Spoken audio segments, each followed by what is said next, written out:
हरिओम सभी साथियों को नमस्कार। मेरा योगा ज्ञान जर्नी परिवार में आप सभी का स्वागत करते हैं। हम लोग प्रमुख उपनिषद को देख रहे थे, जिसमें हम लोगों ने ईशा के न कठ प्रश्न मुंडक मांडुक्य, यहाँ तक हम लोगों ने 6 उपनिषद के बारे में देखा था। आज हम लोग 7वां उपनिषद ऐतरेय उपनिषद के बारे में देखेंगे।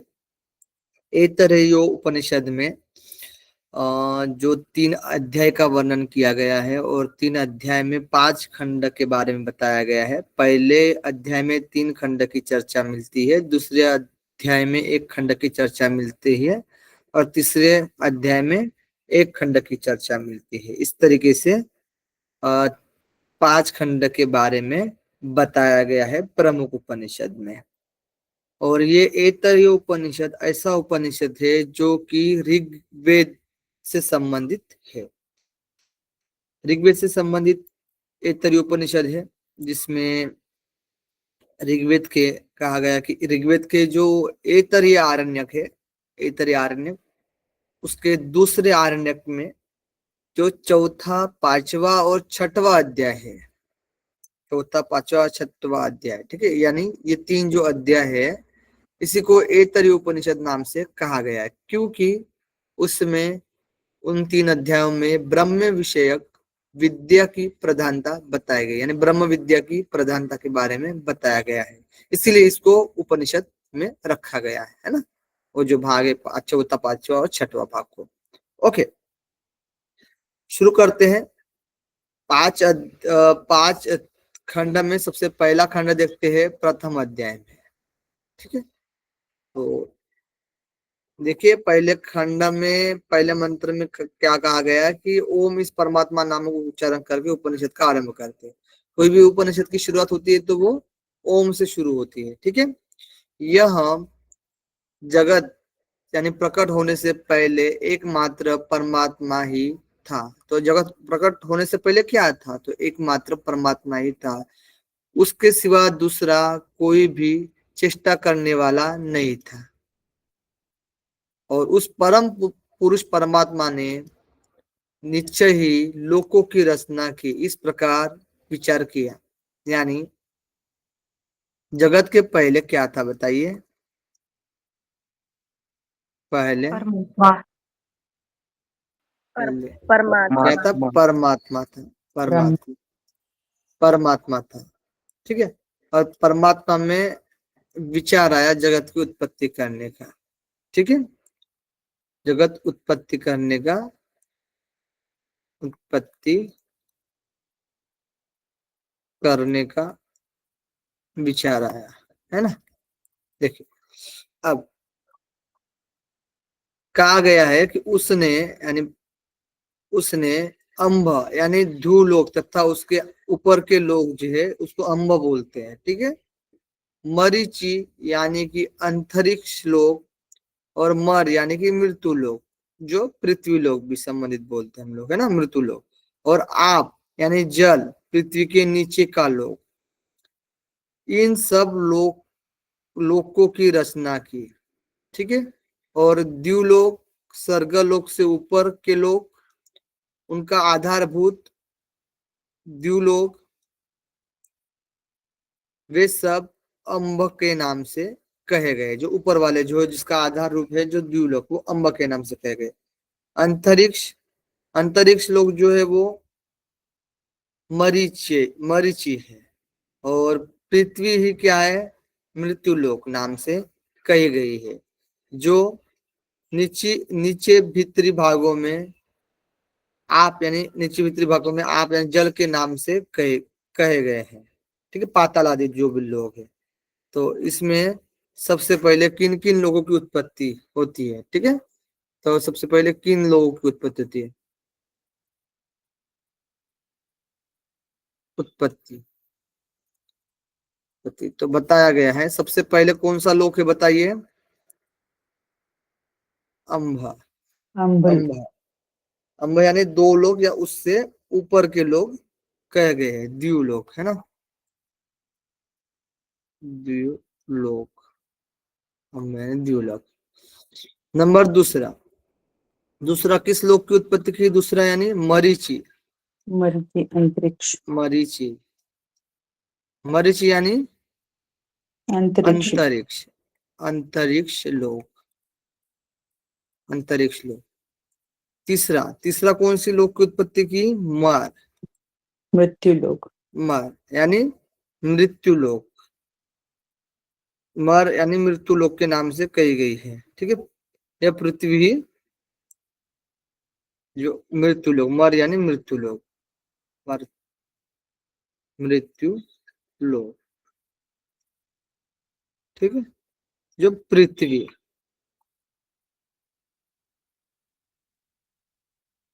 ओके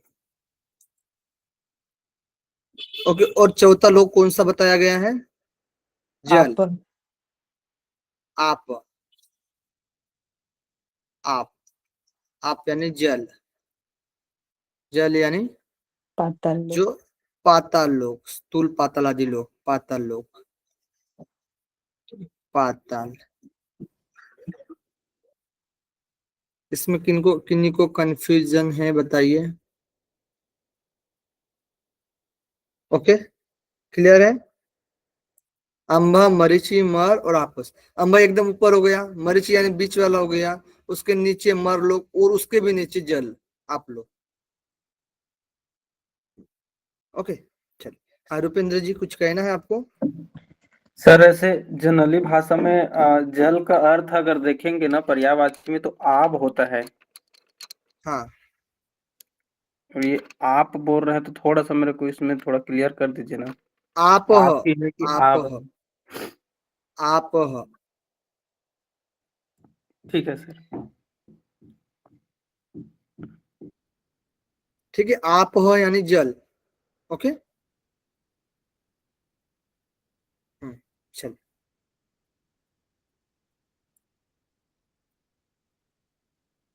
अब देखिए, उसने फिर विचार किया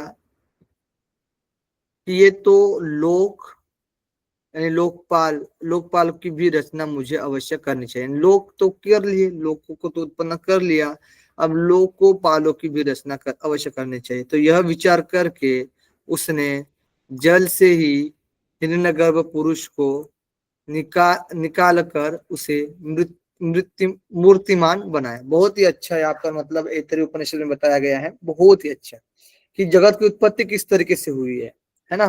तो सबसे पहले क्या करेंगे? ईश्वर परमात्मा जो है चार लोगों की उत्पत्ति की। ठीक है, अब चार लोगों की उत्पत्ति तो कर ली, लेकिन अब उसमें रहने वाले लोकोपाल है ना, लोक में रहने वाले पाल। तो इसलिए सबसे पहले क्या किया उन्होंने? जल से हिरण्यगर्भ पुरुष को निकालकर उसे मूर्तिमान बनाया। तो जल से, सबसे पहले उन्होंने जल से हिरण्यगर्भ पुरुष, हिरण्यगर्भ पुरुष को निकालकर उसे मूर्तिमान बनाया, मूर्तिमान बनाया। ओके, आगे देखिए।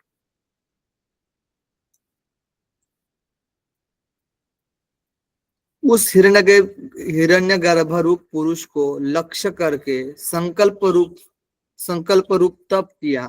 ठीक है, परमात्मा ने। और उस तप से हिरण्यगर्भ के शरीर से पहले अंडे की तरह फूटकर मुख मुख छिद्र प्रकट हुआ, और मुख से वाक इंद्रिय, और वाक से अग्नि देवता प्रकट हुए। फिर नासिका के दोनों छिद्र से प्रकट हुए, एक मिनट, नासिक अग्नि अग्नि देवता प्रकट हुए। ठीक है, वाक इंद्रिय से, ये मुख से वाक इंद्रिय,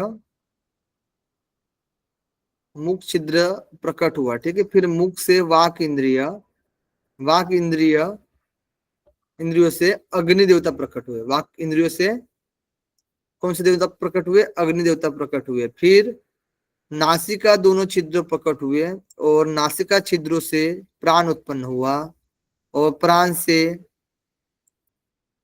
वायु देवता उत्पन्न हुए, और दोनों आंखों के छिद्र, फिर दोनों आंखों के छिद्र प्रकट हुए और आंखों के छिद्रों से नेत्र इंद्रिय प्रकट हुई और नेत्र इंद्रियों से सूर्य प्रकट हुआ। फिर दोनों कानों के छिद्र प्रकट हुए और दोनों कानों के छिद्र प्रकट से कानों के छिद्रों से श्रोत्र इंद्रिय प्रकट हुई और श्रोत्र इंद्रियों से दिशाएं प्रकट हुई।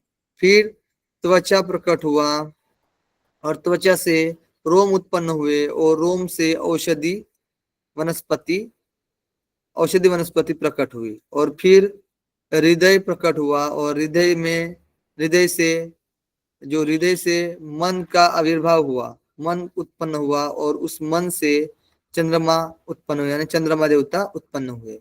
फिर नाभि प्रकट हुई और नाभि से अपान वायु प्रकट हुआ और उस अपान वायु से मृत्यु देवता उत्पन्न हुए। और फिर लिंग प्रकट हुआ, लिंग से वीर्य उत्पन्न हुआ, लिंग से लिंग उत्पन्न हुआ और इस वीर्य से जल उत्पन्न हुआ। ठीक है, तो इस तरीके से सृष्टि की उत्पत्ति होती है। देखिए, तो सबसे पहले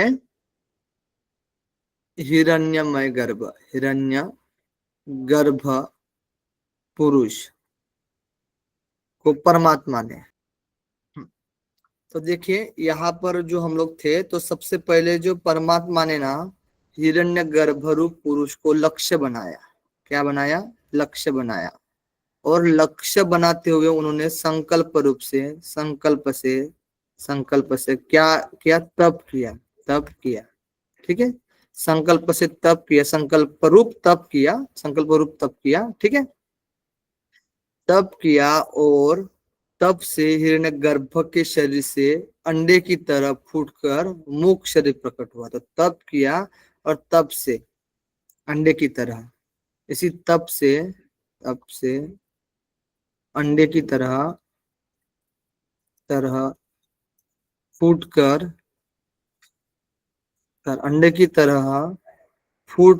हिरण्यगर्भ के शरीर से, ठीक है,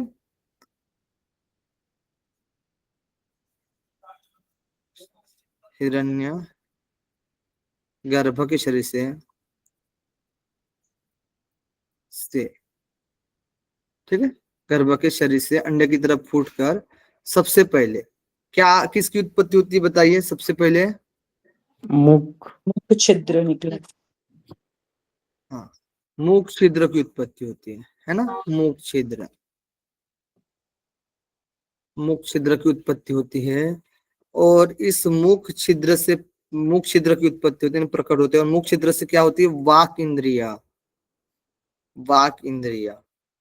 प्रकट होती है, वाक इंद्रिया प्रकट होती है, इंद्रिय प्रकट होती है। और देवता, और इससे संबंधित जो देवता है, इंद्रिय, कौन देवता प्रकट होते हैं? वाक इंद्रियों से अग्निदेव। वाक इंद्रियों से अग्नि देवता प्रकट होते हैं, अग्निदेव प्रकट होते हैं। फिर नासिका के दोनों छिद्र, प्रकट होते हैं। नासिका के दोनों छिद्र, नासिका, ठीक है, नासिका 1 2, नासिका से क्या उत्पन्न होता है? प्राण उत्पन्न होता है। और प्राण से कौन से देवता उत्पन्न होते हैं? वायुदेव। वायु देवता उत्पन्न होते हैं। फिर तीसरा, नाक होने के बाद तीसरा क्या बताया गया है? आंख, दोनों आंखों के छिद्र, आंख प्रकट होता है। और आंख से कौन सी इंद्रिय प्रकट होती है? नेत्र इंद्रिय। आंख यानी आंख के दोनों छिद्र, ठीक है, ये ध्यान रखना, दोनों छिद्र से नेत्र इंद्रिय प्रकट होती है और नेत्र इंद्रिय से सूर्य देवता प्रकट होते हैं, सूर्य देवता आदित्य। प्रकट होते हैं। फिर चौथा क्या उत्पन्न होते? बताइए। कानों के छिद्र।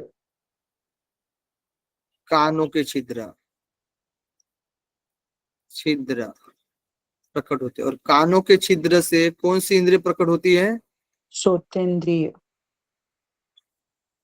श्रोत्रेंद्रिय, श्रोत्रेंद्रिय।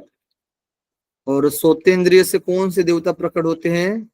दिशाएं, दिशाएं प्रकट होते हैं, दिशाएं, दिशाएं। फिर पांचवा, पांचवा कौन प्रकट होता है? त्वचा, त्वचा, त्वचा, त्वचा उत्पन्न होती है। और त्वचा से कौन से इंद्रिय प्रकट होते हैं? रोम उत्पन्न होते हैं, रोम उत्पन्न होते हैं, रोम। और रोम से कौन से देवता उत्पन्न होते हैं? औषधियां उत्पन्न होती हैं, फिर औषधि वनस्पति देवता उत्पन्न होते हैं, औषधि, औषधि वनस्पति। ठीक है। फिर क्या बताया गया है? हृदय प्रकट और हुआ, फिर हृदय प्रकट होता है, हृदय। हृदय से क्या प्रकट होता है? मन, मन। और मन से संबंधित, मन से कौन से देवता प्रकट होते हैं? चंद्रमा, चंद्रमा, चंद्रमा, चंद्रमा। फिर सातवां, नाभि, हृदय होने के बाद नाभि, नाभि, नाभि प्रकट होती है। और नाभि से कौन से, क्या प्रकट होता है नाभि से? अपान वायु, अपान वायु प्रकट होता है। और इस अपान वायु से क्या प्रकट होते हैं? कौन से देवता प्रकट होते हैं? मृत्यु मृत्यु देवता। देवता, मृत्यु देवता, मृत्यु देवता प्रकट होते हैं। और फिर नाभि के बाद कौन उत्पन्न होता है? लिंग, पुंग, लिंग, लिंग। और लिंग से क्या वेतः, उत्पन्न होता है? रेतस, वीर्य, वीर्य, रेत, वही है। ठीक है, रेत। और इस रेत से संबंधित देवता कौन से होंगे? जल, जल, आप, आप, है ना, यानी जल। ओके, क्लियर है।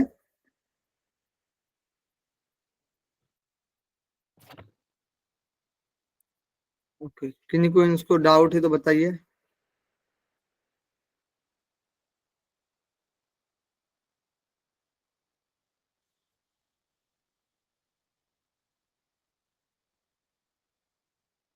ओके, ठीक है, चलिए। ठीक है, तो चार जो मंत्र दिए गए हैं वो प्रथम खंड में दिए गए। प्रथम खंड समाप्त होता है। अब प्रथम अध्याय क्या, द्वितीय खंड की शुरुआत होती है। अब द्वितीय खंड के बारे में देखते हैं अभी हम लोग। ओके,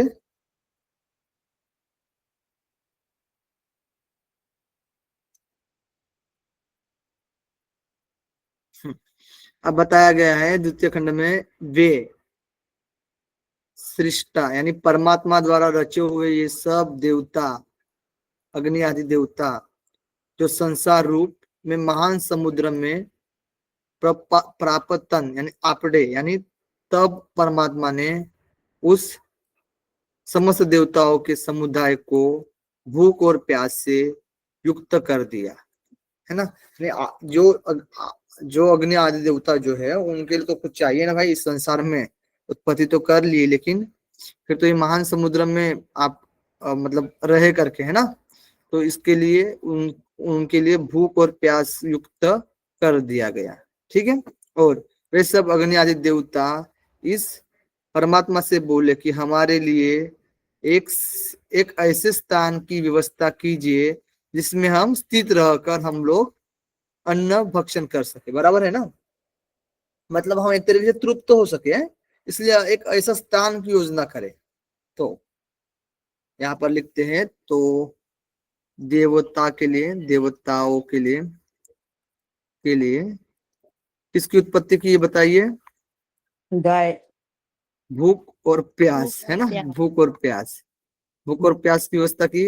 अब इनको तृप्त करने के लिए, तृप्ति के लिए स्थान, स्थान, ठीक है, तृप्ति के लिए स्थान।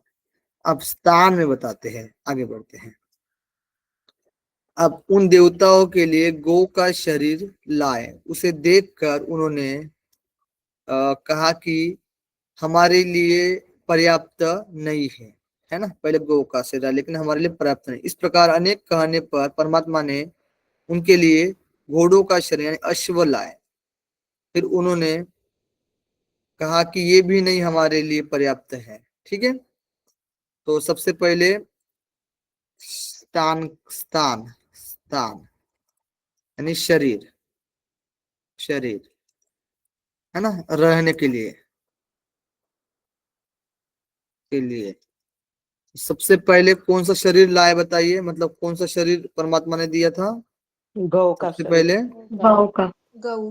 गौ का शरीर, गौ का शरीर दिया था। ठीक है, लेकिन वो नहीं बोले। फिर उसके बाद कौन सा शरीर लाए? अश्व, अश्व। अश्व। अश्व।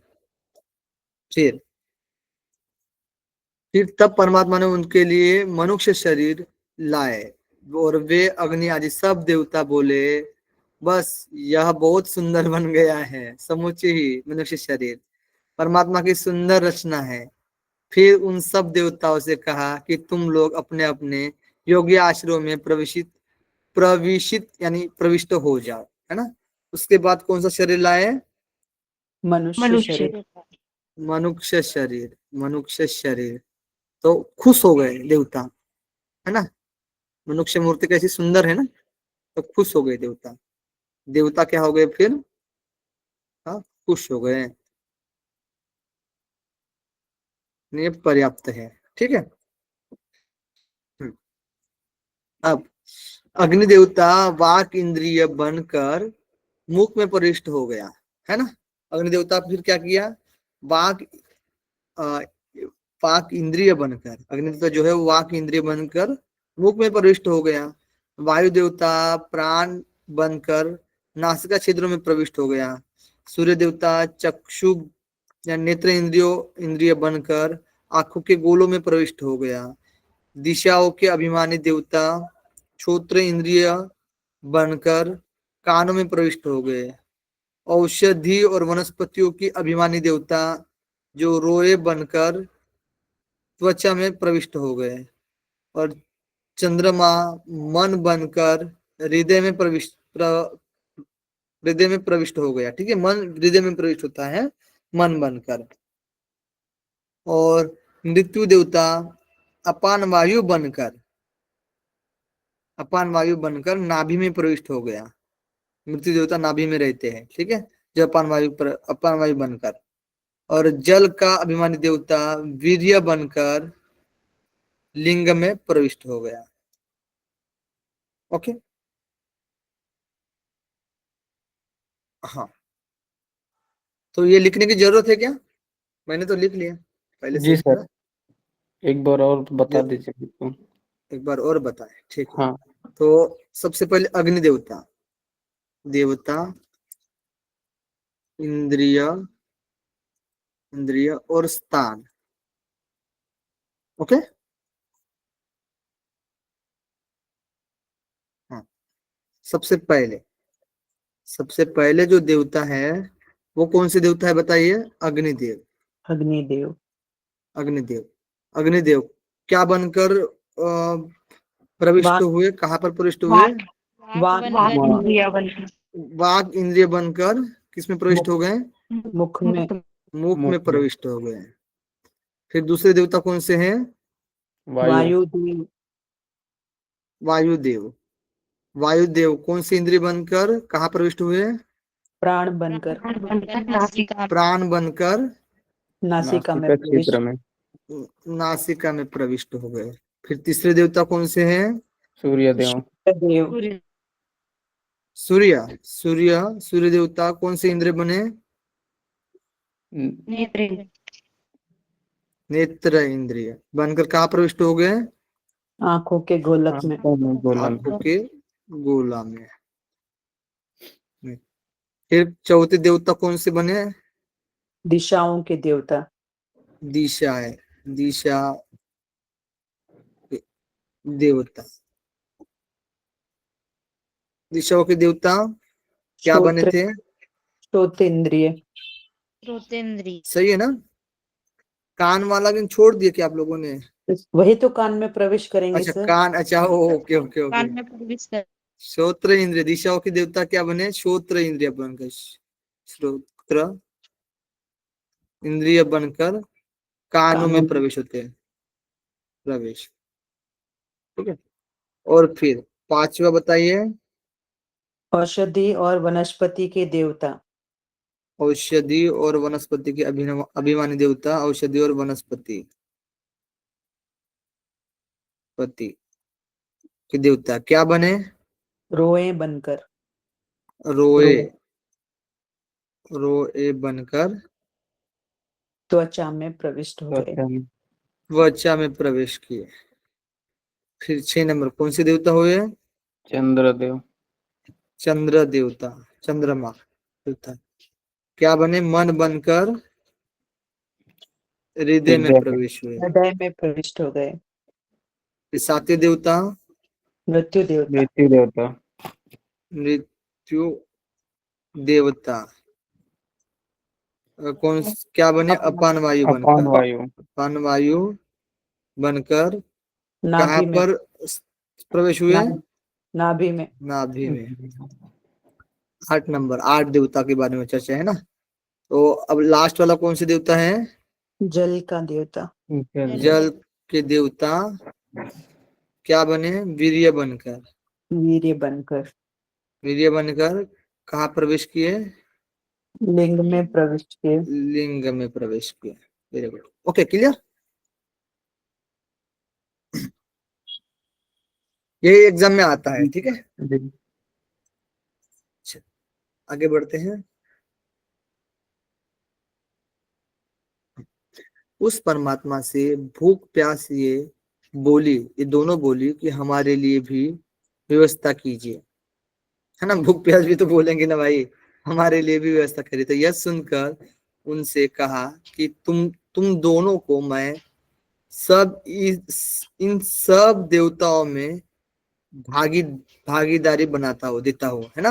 तो भूख प्यास तो बोला कि सभी देवता में भागीदार बनाता हूँ, इन देवताओं में ही भागीदार बनाता हूँ। और इसलिए जिस किसी भी देवताओं के लिए हवि यानी भिन्न भिन्न विषय, है ना, ग्रहण की जाती है, उस देवता के भोजन में भूख और प्यास दोनों ही भागीदार होती है।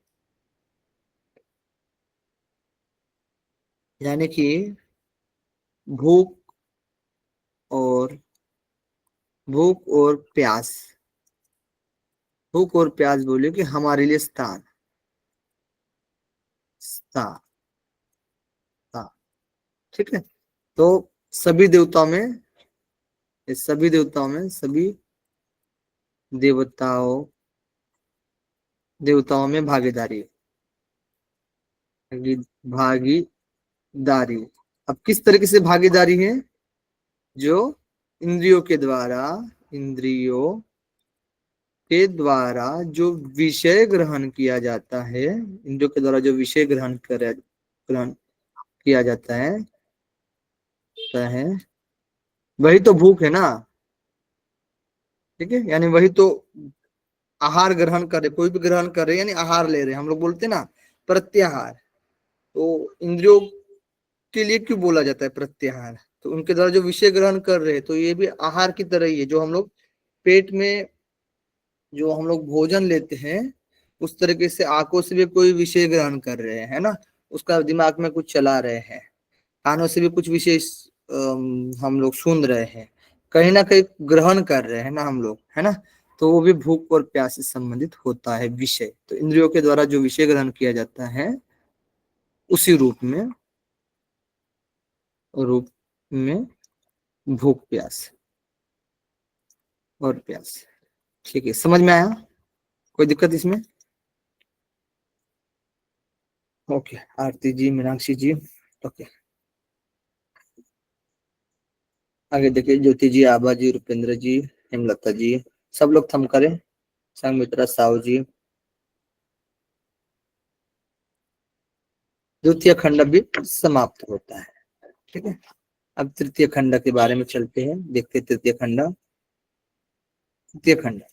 तृतीय खंड में उस परमात्मा ने फिर विचार किया कि निश्चय ही ये सब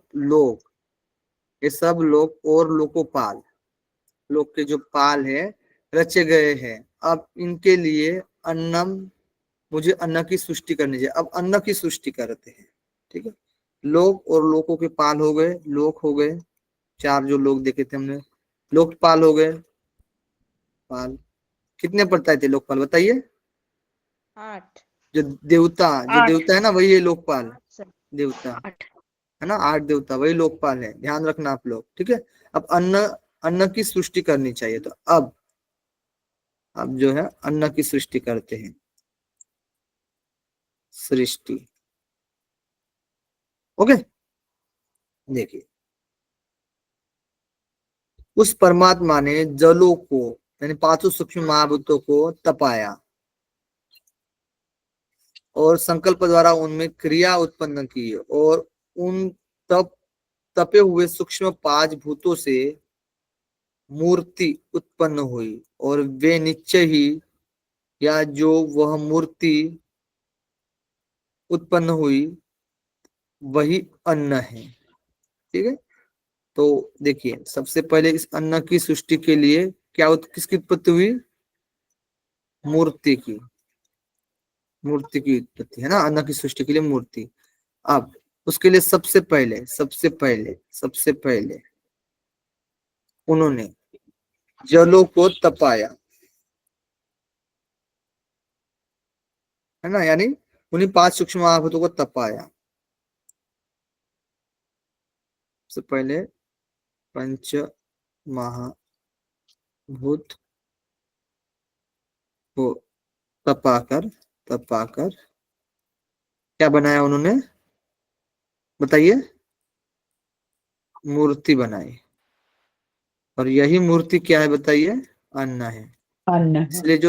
इसलिए जो साइकिल चलता है ना एक दूसरे को खाने वाला, है ना, कहीं ना कहीं एक दूसरे का भक्षण ही हो रहा है, जो मूर्ति रूपी का भक्षण ही हो रहा है एक तरीके से, ठीक है। तो यही सबके लिए क्या है? अन्न बन गया है, और वो साइकिल चलता रहता है, ठीक है।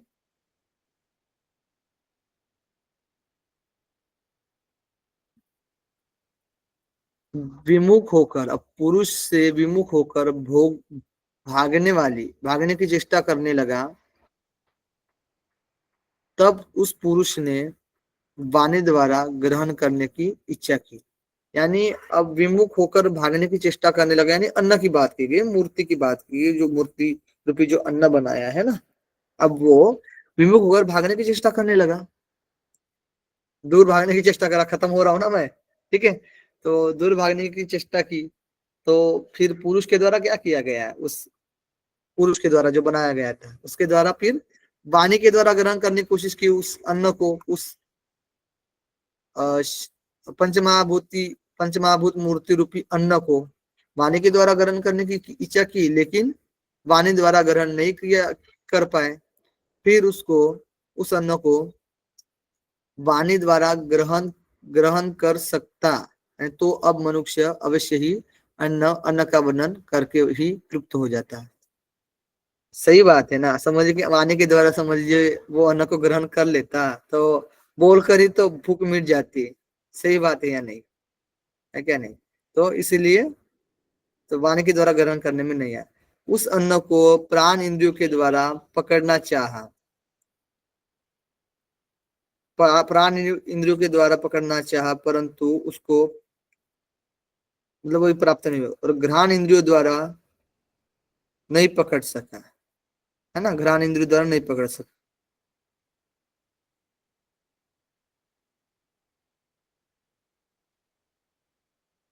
को सूंघ कर ही तृप्त हो जाता।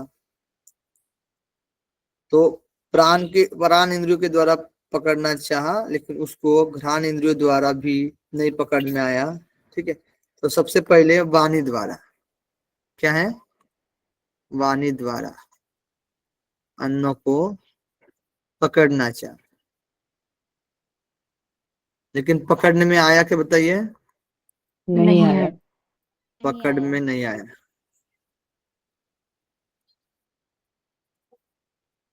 आया, ठीक है, पकड़ में नहीं आया, तो तृप्त हो जाता, वाणी के द्वारा ही क्या हो जाता? तृप्त, बोलकर ही तृप्त हो जाता, तृप्त, ठीक है। अब यहाँ पर मैं लिख रहा हूं, अब दूसरा है प्राण इंद्रियों के द्वारा पकड़ना चाह, है ना, प्राण, प्राण के द्वारा, लेकिन पकड़ में नहीं आने तो सूंघ कर तृप्त हो जाता, तृप्त, है ना। ठीक है, अच्छा आगे देखते हैं। सेम चीज अभी, उस अन्न को आंखों से पकड़ना चाहा लेकिन आंखों द्वारा पकड़ में नहीं आया, इसलिए आंखों से पकड़ लेता तो अवश्य ही देख कर ही तृप्त हो जाता, है ना। उस अन्न को कानों द्वारा पकड़ना चाहा लेकिन कानों के द्वारा पकड़ में नहीं आया, इसको कानों द्वारा पकड़ में आ जाता तो सुनकर ही तृप्त हो जाता व्यक्ति, है ना, पुरुष। तो आंखों द्वारा द्वारा नहीं पकड़ में आया अन्न, अन्न नहीं तो देख कर तृप्त, ठीक है, तृप्त। फिर एक कानों द्वारा द्वारा नहीं पकड़ में आया अन्न, नहीं तो सुन कर ही कर तृप्त, तृप्त, ठीक है। आगे देखते हैं। फिर चमड़ी द्वारा उसको पकड़ने की कोशिश की, है ना, पकड़ना चाहा लेकिन वह इसको भी पकड़ सकता नहीं, मतलब पकड़ नहीं पाया, ठीक है। पकड़ सकता तो वह छू कर ही तृप्त हो जाता त्वचा के द्वारा, है ना। उसको मन से पकड़ना चाहा लेकिन मन से भी पकड़ में नहीं आया, मन से पकड़ में आता तो वह अन्न को चिंतन करके ही तृप्त हो जाता। यहाँ पर हम लोग लिखेंगे त्वचा द्वारा, अन्न पकड़ में नहीं आया, है ना। और नहीं तो क्या है, छू कर स्पर्श करके तृप्त हो जाता, है ना। फिर है मन के द्वारा, मन द्वारा अन्न को नहीं पकड़ पाया, नहीं तो चिंतन करके, यानी ध्यात्वा चिंतन करके तृप्त हो जाता।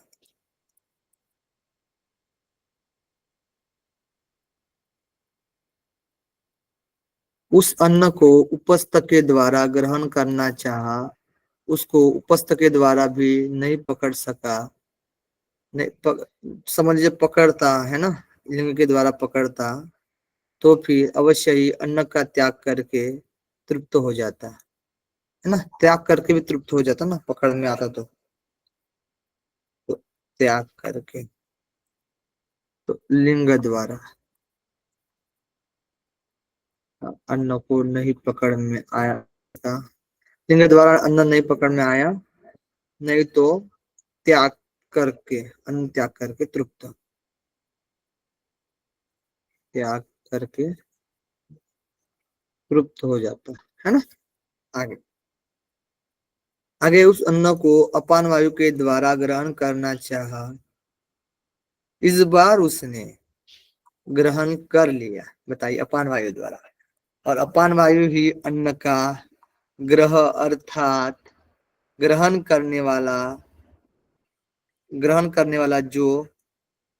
वायु जो वायु अन्न से जीवन की रक्षा करने वाले के रूप में, वायु जीवन की रक्षा करने वाले के रूप में प्रसिद्ध है, जो अपान वायु वह वायु है, ठीक है। तो अपान वायु के द्वारा, अपान वायु के द्वारा ग्रहण करना चाहा, वायु के द्वारा अन्न को क्या किया गया, ग्रहण पकड़ किया लिया गया, निगल गया। ठीक है। अपान वायु के द्वारा अन्न को क्या किया गया, ग्रहण कर लिया गया। अपान वायु ही अन्न का ग्रह अर्थात ग्रहण करने वाला, जो वायु अन्न से जीवन की रक्षा करने वाला, अन्न से जीवन की रक्षा करने वाला रूप में अपान वायु है ना। अन्न अन्न से जीवन की रक्षा करने वाला, अन्न से जीवन की रक्षा करने वाला अपान वायु है,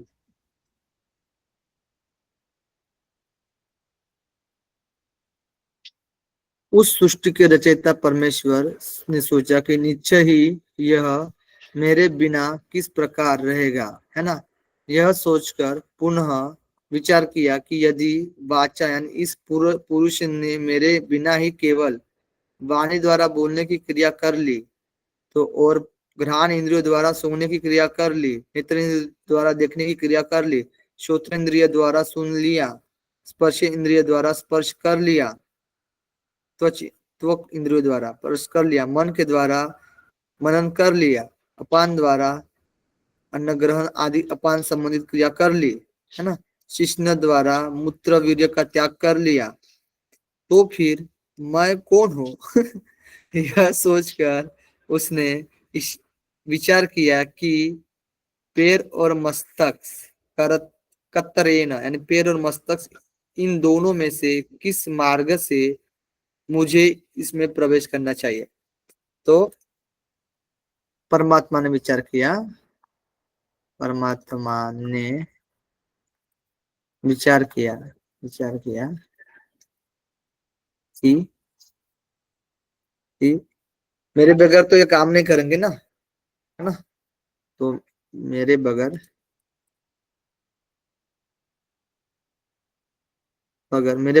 तो काम नहीं कर पाएंगे, तो कैसे प्रवेश करूं,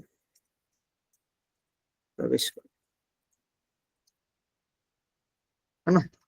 कैसे प्रवेश करूं, तो सबसे पहले उन्होंने मस्तक यानी पैर और मस्तक, इन दोनों में से किस मार्ग से जाऊं, है ना।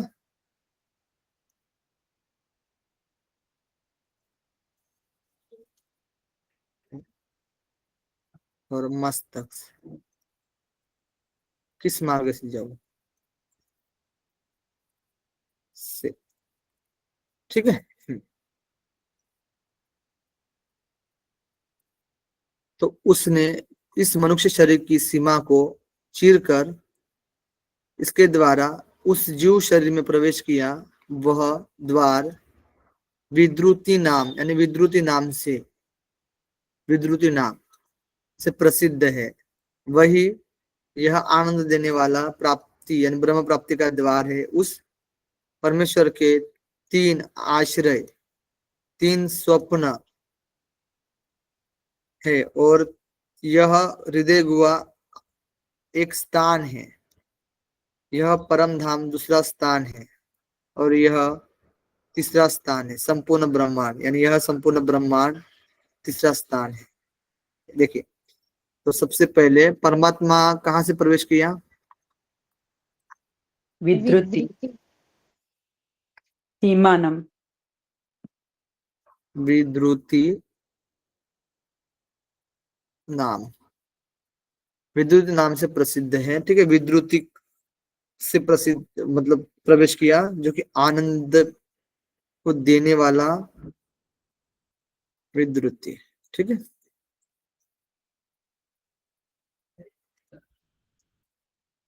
आनंद को देने वाला और प्राप्ति द्वार, ब्रह्म प्राप्ति द्वार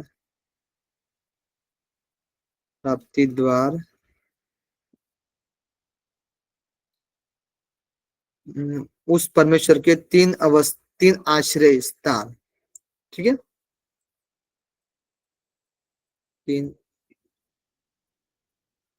तीन आश्रय स्थान, तीन आश्रय है, ठीक है। तीन स्वप्न है, और एक स्थान जो है तीन सपनों में, एक जो स्थान है, पहला स्थान कौन सा है बताइए? हृदय, हृदय, हृदयाकाश, हृदय एक स्थान है जो हृदय गुहा है। परम दूसरा स्थान है परम धाम, धाम। परम धाम, ठीक है। और तीसरा स्थान है संपूर्ण ब्रह्मांड,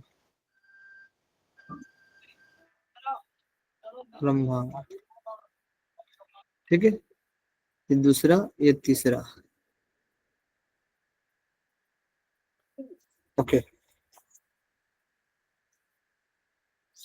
मनुष्य रूप में प्रकट हुए उस पुरुष ने पंचमहाभूतों की अर्थात भौतिक जगत की रचनाओं को चारों ओर से देखा और दूसरा कि कौन है यह कहा। यानी उसने इस अंतर्यामी परम पुरुष को सर्वव्यापी परब्रह्म के रूप में देखा और और यह प्रकट किया। और बड़े सौभाग्य की बात है कि इस परब्रह्म यानी इदम परमात्मा को अदर्शनम यानी मैंने देख लिया। तो परमात्मा को देख लिया, ठीक है, पुरुष ने सबसे पहले चारों ओर देखा। पुरुष ने मनुष्य ने चारों ओर देखा, चारों ओर देखा, देखा, ठीक है। चारों ओर देखा, अंतर्यामी परम पुरुष को सर्वव्यापी परब्रह्म के रूप में देखा। सर्वव्यापी परब्रह्म को देख लिया है मनुष्य, ठीक है, को देखा, देखा, इसलिए मुक्ति और नरक की बात आ रही है, ठीक है। इसलिए वो मुक्त हो सकता है पुरुष, क्योंकि पुरुष ने देख लिया पहले परब्रह्म को, ठीक है। जैसे उत्पन्न हुआ था ना, वो उत्पन्न हो गया था पुरुष, तभी दर्शन किया था, ठीक है।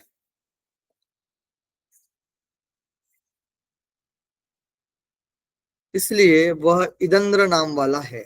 तो इदंद्र नाम वाला परमात्मा का नाम देखिए, परमात्मा का नाम क्या है बताइए? इदंद्र, इंद्र। इदंद्र, ठीक है।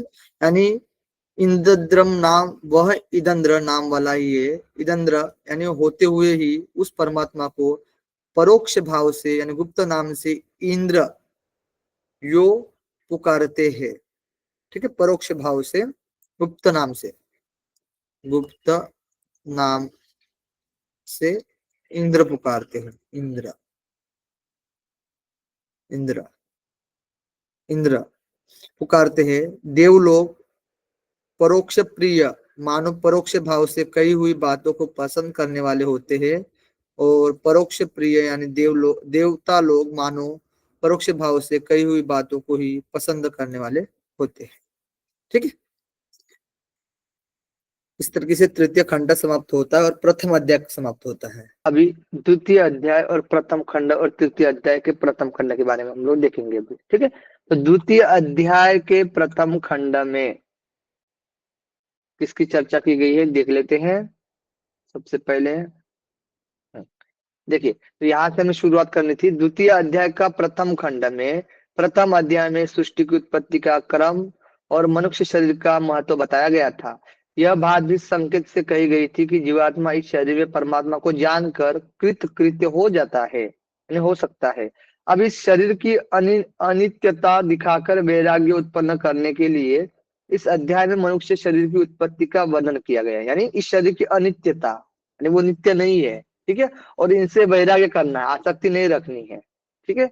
इसके बारे में इस द्वितीय अध्याय में बताया गया है और मनुष्य शरीर की उत्पत्ति का भी वर्णन किया गया है, ठीक है। देखिए, तो यह सांसारिक जीव निश्चय पूर्वक ही पहले पहले पुरुष शरीर में ही वीर्य रूप से गर्भ बनता है, ठीक है। तो सबसे पहले ये सांसारिक जीव जो है वो पुरुष शरीर में वीर्य रूप से गर्भ बनता है और यह पुरुष में वीर्य है और वह यह पुरुष के संपूर्ण अंगों से उत्पन्न हुआ है।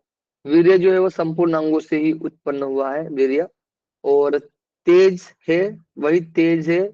और यह पुरुष पहले अपने ही स्वभाव स्वरूप भूत इस वीर्यमय तेज को अपने शरीर में ही धारण करता है, ठीक है। और जब उसको स्त्री में सिंचन करता है तब तब गर्भ रूप में उत्पन्न करता है, वह इसका पहला जन्म है। तो यहाँ पर हम लोग क्या देखेंगे? पहला जन्म देखेंगे। सबसे पहले इस पुरुष का पहला जन्म, पुरुष का पहला जन्म, पहला जन्म, जन्म, पहला जन्म। सबसे पहले इस पुरुष का पहला जन्म क्या है? मनुष्य जो है वो वीर्य को गर्भ रूप में उत्पन्न करता है, यानी वीर्य को स्त्री में सिंचन करता है, स्त्री में सिंचन करता है। ठीक है, सिंचन करता है और इसका यही पहला जन्म है मनुष्य का। ठीक है, जब वीर्य स्त्री में सिंचन करता है तो ये पहला जन्म है मनुष्य का। ठीक है, अब देखिए, अब स्त्री के आत्मभाव को प्राप्त हो जाता है, यानी वह गर्भ, यानी वही आत्मभाव को प्राप्त हो जाता है और जैसे ही अपना अंग होता है वैसे ही हो जाता है। इसी कारण से स्त्री को वह पीड़ा नहीं देता है, यानी जैसे स्त्री का अंग रहता है उसी तरीके से उसका भी अंग होता है। वो जो जो बच्चा जन्म होता है उसका भी वैसे अंग होता है, इसलिए उसको इसी कारण से वह पीड़ा नहीं देता है। और वह स्त्री माता अपने शरीर में इस अपने पति के आत्म रूप इस गर्भ का पालन पोषण करती है। ठीक है, और वह उस गर्भ का पालन पोषण करने वाली स्त्री पालन पोषण करने योग्य होती है। उस गर्भ को प्रसव के पहले तक, प्रसव के पहले तक स्त्री यानी माता धारण करती है, बराबर है। और फिर जन्म लेने के बाद उसका पिता यानी पहले ही उस कुमार को यानी जात कर्म आदि संस्कारों द्वारा अभ्युदयशील बनाता तथा उसकी उन्नति कराता है पिता। फिर उसके बाद है ना, वह जो जन्म लेने के बाद पहले ही बालक की उन्नति करता है, वह मानो इन लोगों को यानी मनुष्य को बढ़ाने के द्वारा आत्मनम यानी एवं अपनी ही उन्नति कराता है, क्योंकि इस प्रकार ये सब लोग मनुष्य विस्तार को प्राप्त हुए हैं। वह इसका द्वितीय जन्म है। तो दूसरा जन्म क्या है? जब बच्चा पैदा होता है, ठीक है, तो वो तो ये हो गया था, मनुष्य वीर्य स्त्री में सिंचन करता है, तो पहला जन्म होता है। ठीक है, जब बच्चा बाहर निकलता, बच्चा जब गर्भ रूप में होता था, गर्भधारण, गर्भधारण। ठीक है, जब गर्भ से बाहर निकलता है,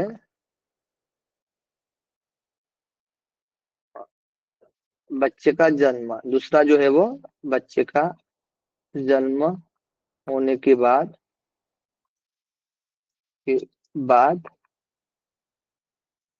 उसका पिता पिता क्या करता है? पिता क्या करता है? उन्नति करवाता है। ठीक है, बच्चे की, यानी बच्चे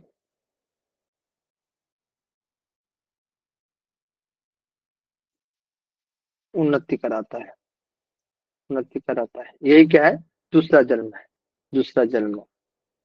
ठीक है, आगे देखिए, अब पुरुष में उत्पन्न हुआ वह आत्मा यानी पिता ही इस पिता के द्वारा आचरणीय यानी शुभ कर्मों के लिए उसका प्रतिनिधि बना दिया जाता है। और इस पुत्र का यह पिता रूप दूसरा दूसरा आत्मा अपना कर्तव्य पूरा करके आयु पूरी होने पर मरकर यहाँ से चला जाता है। ठीक है, यानी पिता रूप दूसरा आत्मा अपना कर्तव्य पूरा करके आयु पूरी होने पर वो क्या चला जाता है ना, चला जाता है और यहाँ से जाकर वह पुनः पुनः जाति यानी उत्पन्न हो जाता है। और वह इसका तीसरा जन्म है, मरने के बाद।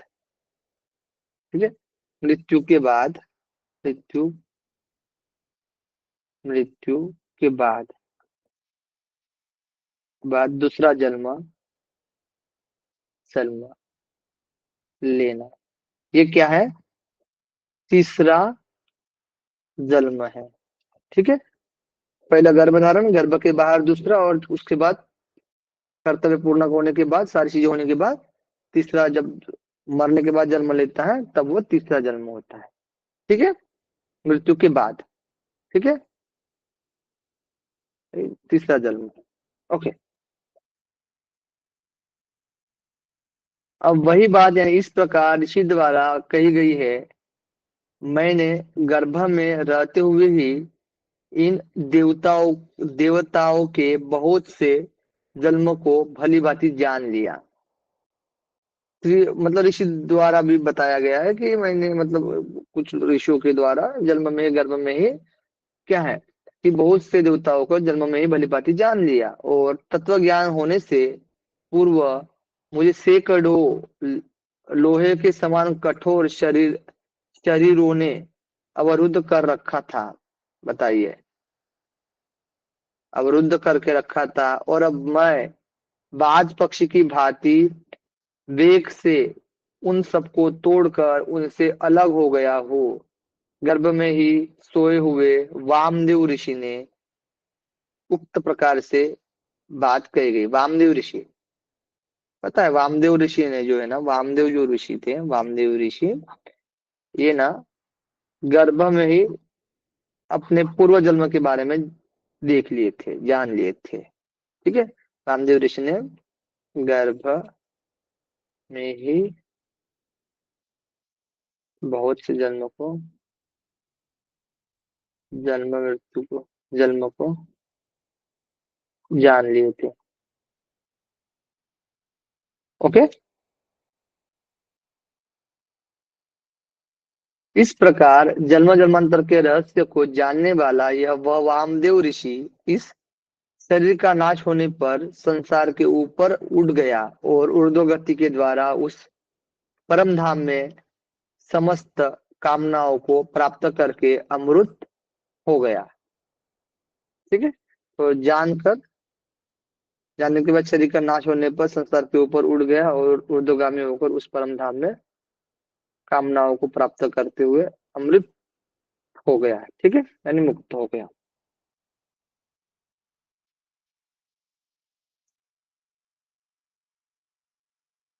ओके, यहाँ तक क्लियर है? कोई दिक्कत? द्वितीय अध्याय समाप्त हुआ, द्वितीय अध्याय का प्रथम खंड भी समाप्त हुआ। ठीक है, तो एक ही खंड दिया था इसमें। तृतीय अध्याय प्रथम खंड के बारे में देखते हैं हम लोग। तृतीय अध्याय प्रथम खंड। ठीक है, हम लोग जिसकी उपासना करते हैं वह यह आत्मा कौन है, अथवा जिससे मनुष्य देखता है या जिससे सुनता है या अथवा जिससे सूंघता है या जिससे वाणी को स्पष्ट बोलता है, वाणी के द्वारा स्पष्ट बोलता है, या जिससे स्वाद युक्त वस्तुओं को अलग अलग जानता है, वह आत्मा पिछले अध्यायों में कहे हुए दो आत्माओं में से कौन है?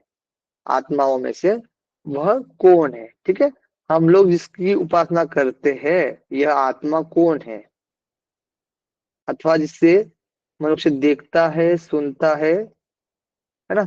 दो आत्मा कर बात की गई यहाँ पर कि एक आत्मा, पहला आत्मा, एक मिनट, पहला आत्मा, आत्मा जिसकी उपासना करते हैं, उपासना करते हैं है ना, करते हैं। और दूसरा आत्मा, आत्मा आत्मा आ, मनुष्य देखता है, जिस यानी दूसरा आत्मा इति कौन है ना, या फिर अथवा जिससे मनुष्य देखता है, जिससे सुनता है ना। दूसरा आत्मा जिससे मनुष्य देखता, सुनता,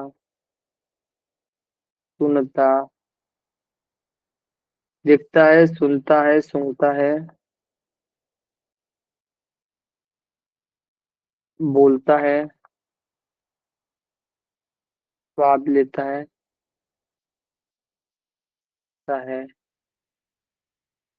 वह आत्मा कौन है?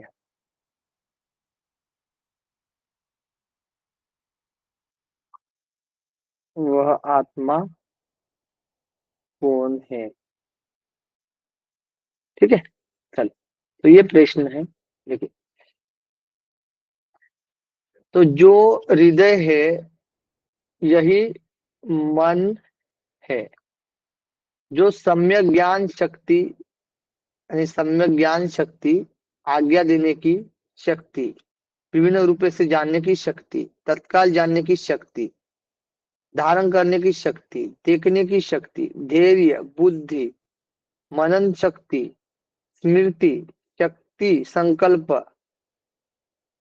मनोरथ, प्राण शक्ति, कामना शक्ति, त्रिसंसर्ग आदि अभिलाषा, इस प्रकार ये सर्वान यानी सबके सब प्रज्ञान से यानी स्वच्छ ज्ञान स्वरूप परमात्मा के ही नाम नामधेय नाम अर्थात उसकी सत्ता के बोधक लक्षण है। ठीक है, तो ये ध्यान रखना।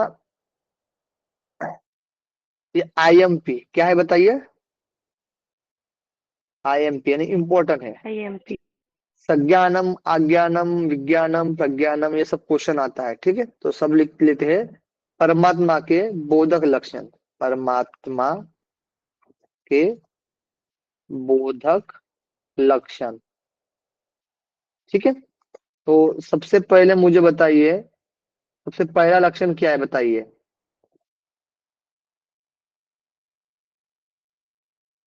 यहाँ पर तो लिखा है कि हृदय है वही मन है ना? हृदय है यही मन है, और सम्यक ज्ञान शक्ति संज्ञानम। सबसे पहले क्या है? पहले ये लिख लेते हैं कि हृदय जो है, हृदय वही मन है। ठीक है, अब देखिए संज्ञानम, पहला क्या है? संज्ञानम। संज्ञानम का अर्थ होता है कि सम्यक ज्ञान। ठीक है, ज्ञान, दूसरा है आज्ञा, आज्ञा, आज्ञानम। ठीक है, संज्ञानम हो गया, फिर दूसरा हो गया आज्ञानम। आज्ञानम यानी आज्ञा देने की शक्ति। तीसरा है विज्ञानम, विज्ञानम यानी विभिन्न रूप से जानने की शक्ति। फिर है प्रज्ञानम यानी तत्काल जानने की शक्ति। अज्ञानम तत्काल, तत्काल जानने की शक्ति, शक्ति। विज्ञान यानी समस्त विभिन्न रूप से जानने की शक्ति, रूप से जानने की शक्ति, जानना। आज्ञान मैंने आज्ञा देने का शक्ति, और संज्ञान मैंने सम्यक, सम्यक ज्ञान। ठीक है, ओके, यहां तक क्लियर है। अब मेधा, मेधा यानी धारण करने की शक्ति, की शक्ति। फिर सातवां क्या है बताइए?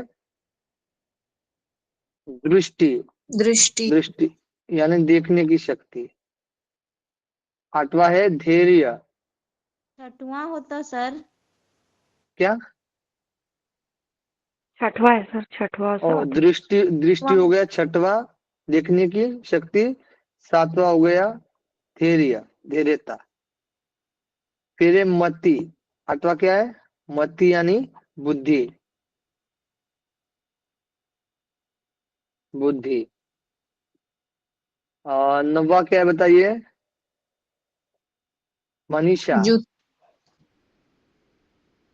मनीषा यानी मनन करने की शक्ति, मनन करने की शक्ति। ठीक है, दसवां, दसवां क्या है बताइए? वेग, जुति जुति, हाँ जुति, जुति, जुति यानी वेगवान, जुति, वेगवान। ठीक है, वेग। 11वां क्या है बताइए? स्मृति स्मृति यानी स्मरण करने की शक्ति, स्मरण करने की शक्ति। संकल्प की शक्ति, 12 नंबर है संकल्प।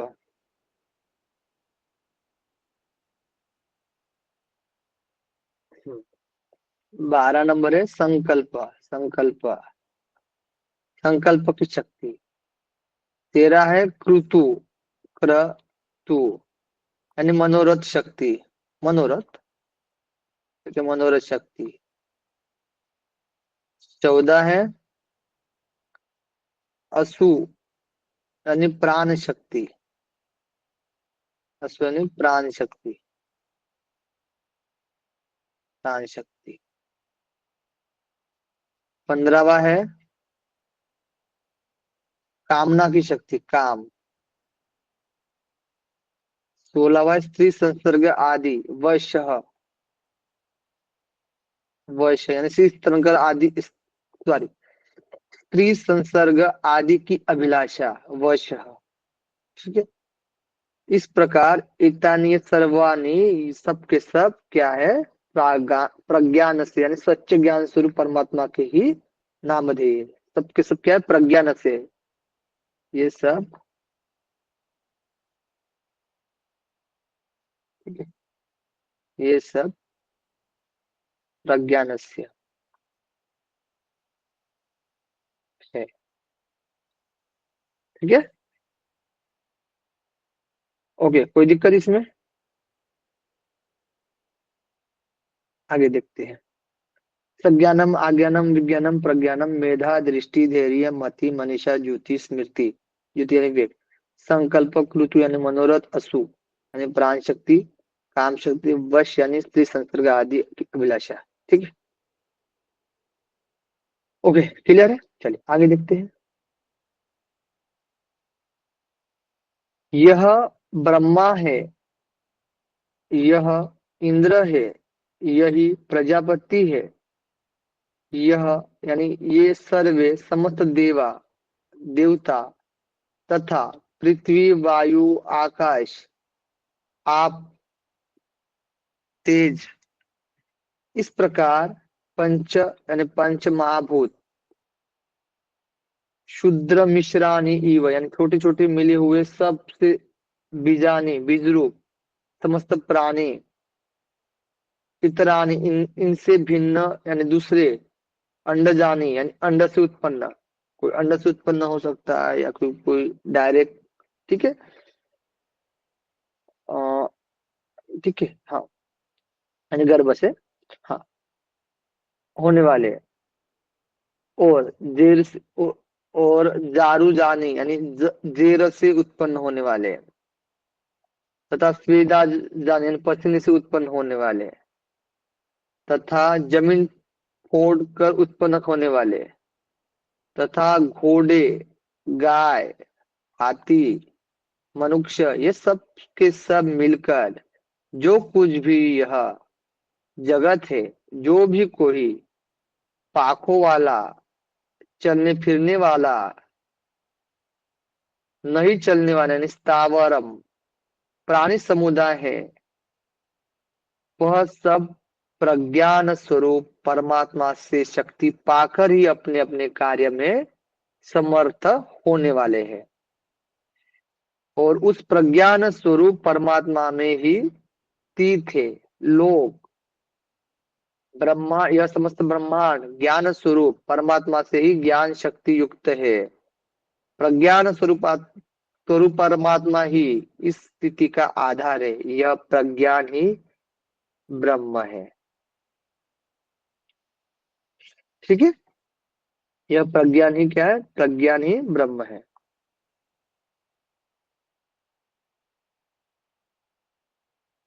Okay, clear?